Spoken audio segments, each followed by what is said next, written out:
ગુજરાતમાં ભવનાથ મહાદેવનું નામ સાંભળતા જ મોટાભાગના લોકોને જૂનાગઢના ગીરના તળેટીનું ભવનાથ મંદિર યાદ આવે છે. પરંતુ શું તમે જાણો છો કે અરવલ્લીની પહાડીઓની વચ્ચે એક બીજું પણ અતિ પ્રાચીન ભવનાથ મંદિર આવેલું છે?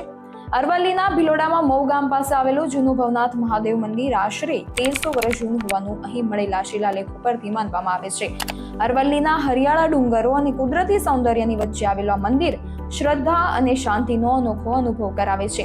સ્થાનિક માન્યતા મુજબ અહીં આદિકાળમાં સ્વયંભૂ શિવલિંગ પ્રગટ થયું હતું, જેના કારણે આ સ્થળનું ધાર્મિક મહત્વ વધુ વધે છે. ભવનાથ મહાદેવ મંદિરની એક વિશેષ ઓળખ છે ભૃગુકુંડ. આ પવિત્ર કુંડમાં 12 માસ પાણી રહે છે અને સ્થાનિક લોકો તેને ગંગાજળ જેટલું પવિત્ર માને છે. એવી પણ માન્યતા છે કે આ કુંડની માટીથી સ્નાન કરવાથી ચામડીના કેટલાક રોગોમાં રાહત મળે છે. આ સ્થળે માત્ર મહાદેવનું મંદિર જ નહીં, પરંતુ ભૃગુ ઋષિના પુત્ર અવન ઋષિનું પણ મંદિર આવેલું છે, જે આ સ્થળના ઐતિહાસિક અને ધાર્મિક મહત્વમાં વધારો કરે છે. હાથમતી ડેમના તટ પર અને ડુંગરોની ગોદમાં વસેલું આ સ્થળ ખાસ કરીને ચોમાસામાં અદ્ભુત સૌંદર્ય ધારણ કરે છે.